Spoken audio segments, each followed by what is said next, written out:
Hayden frissonne dans le froid, serrant un bouquet de lys dans sa petite main devant la tombe de sa mère.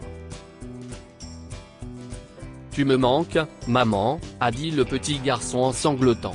Soudain, il a été interrompu par une voix venant de derrière lui, et en se retournant, il a remarqué un homme qui s'approchait de lui avec des fleurs familières. La mère d'Hayden, Adeline, est partie pour sa maison éternelle lorsqu'il a eu 6 ans.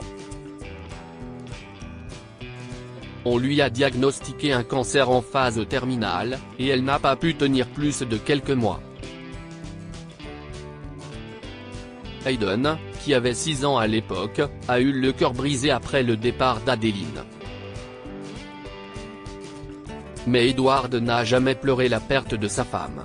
Oui, il a versé quelques larmes devant tout le monde à l'enterrement. Mais il n'a pas mis longtemps à faire entrer une nouvelle femme, Lisa, dans sa maison et dans la vie d'Hayden.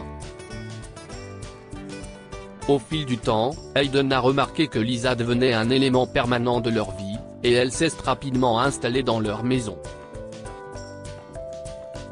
Pendant un certain temps, elle a fait semblant d'être attentionnée et douce avec Hayden, mais une fois le contrat de mariage signé, cette incarnation a disparu instantanément. Edward, qui avait auparavant été prévenant envers Hayden, un père aimant, ne se souciait plus que de lui, et de sa nouvelle femme. Un jour, Hayden a demandé à son père de l'argent pour sa mère. Le 30e anniversaire d'Adeline approchait et Hayden voulait lui offrir ses fleurs préférées. Mais avant même qu'il ait pu formuler sa demande, Lisa l'a interrompu. « Qu'est-ce ce que tu veux encore, hein ?» a-t-elle dit sèchement. « Ton père ne t'a pas donné d'argent la semaine dernière ? Je ne l'ai pas dépensé », a admis Hayden à voix basse. « Cependant, j'ai besoin de quelques dollars supplémentaires. Si est l'anniversaire de ma mère et j'aimerais lui offrir des fleurs. »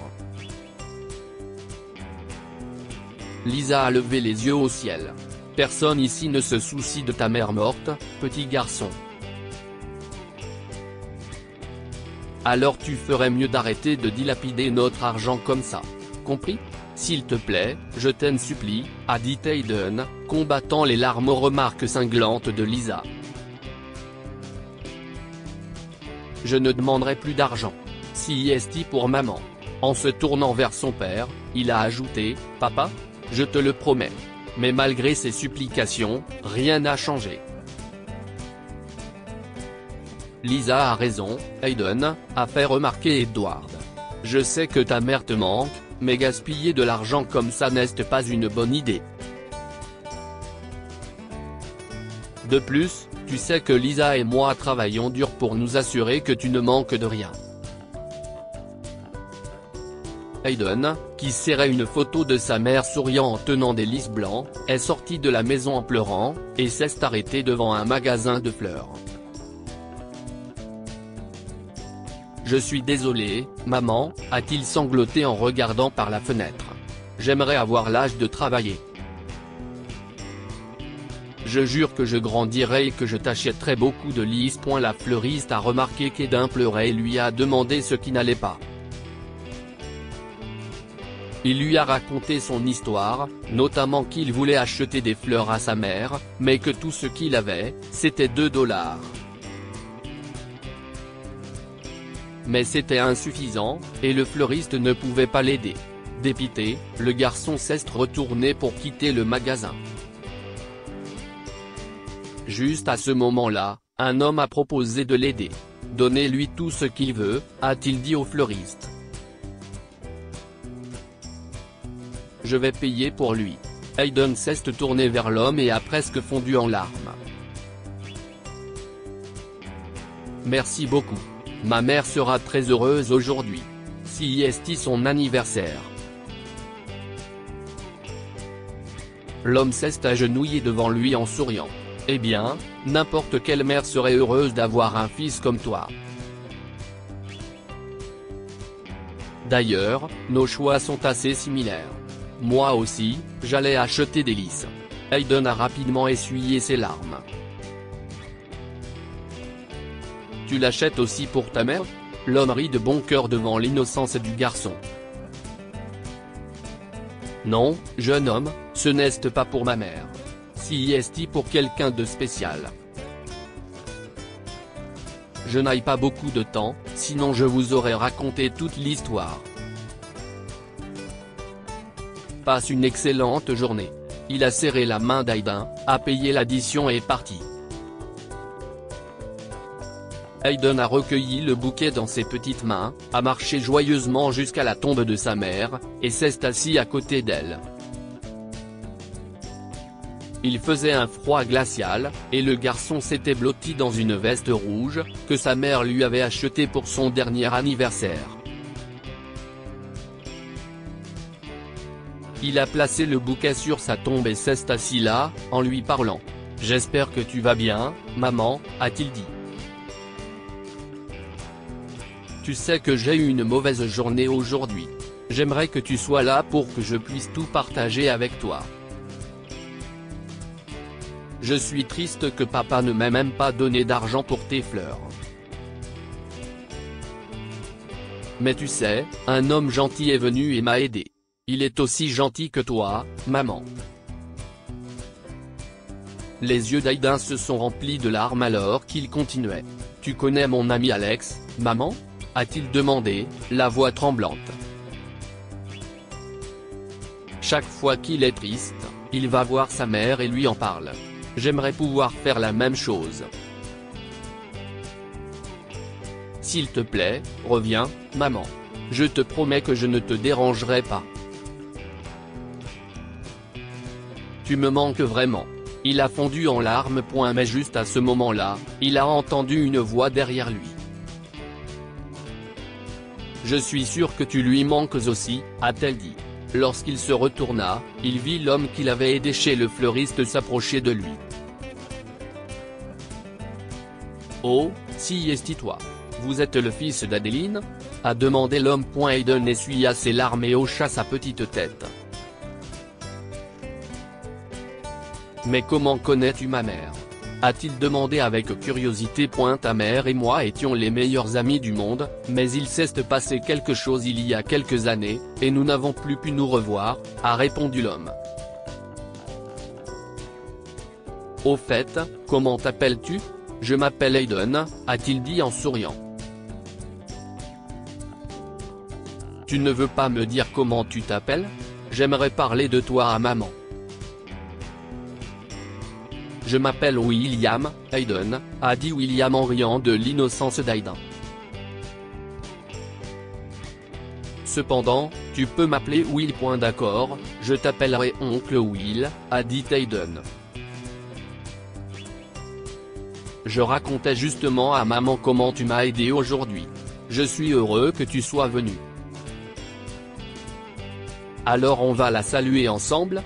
William a souri et a hoché la tête. Il avait aussi acheté un gâteau, alors ils ont coupé le gâteau ensemble, puis William a conduit le garçon chez lui. Pourquoi ne rentres-tu pas, oncle Will ? A demandé Aiden. Maman a dit que si quelqu'un t'a aidé, tu dois le remercier et au moins l'inviter à la maison. Vraiment ? Alors nous ne pouvons pas refuser la demande de ta mère. Je vais garer la voiture et te rejoindre. Tu vas devant, a répondu William. Aiden est descendu de la voiture, et a marché joyeusement vers la porte, mais Lisa l'a arrêté. Où étais-tu passé pendant si longtemps ? Est-ce le moment de rentrer à la maison ? Si est ce que ta défunte mère t'a appris ? Ce ne sont pas tes affaires, a rétorqué Aiden. S'il te plaît, pousse-toi de mon chemin. Quoi ? Est-ce que tu viens de me répondre ? Lisa était furieuse et a commencé à serrer les poings. Je ne veux pas parler avec toi. Tu es une personne horrible, a hurlé Aiden en colère, à plein poumon.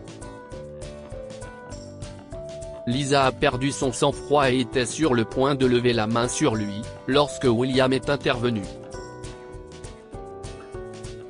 Calmez-vous, madame. Ne pensez même pas à le toucher. Et qui êtes-vous pour intervenir ? Lisa a fixé son regard sur William.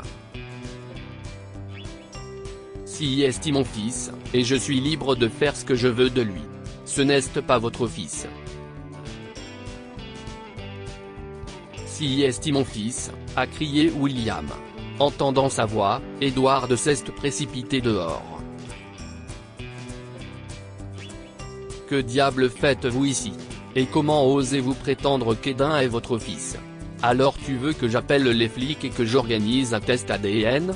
Qu'en dis-tu, Edward? William a verrouillé son regard sur lui. Peu importe, grommelle Edward. Quoi qu'il en soit, si est une bonne chose que tu sois venu récupérer tes bagages parce que je n'avais pas non plus envie d'élever ce petit morveux. Papa. Aiden s'est mis à pleurer. Pourquoi tu dis ça? Si est la vérité, mon garçon. De toute façon, j'allais te déposer dans un orphelinat. Tu es la faute de quelqu'un d'autre, et je ne veux plus te supporter.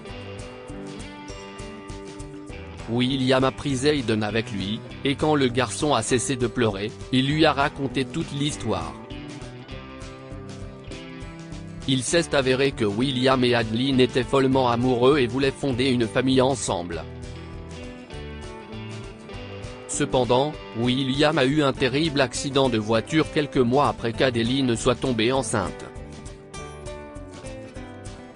Craignant que William ne revienne jamais, Adeline a épousé Edward, qui était à ses côtés et la soutenait.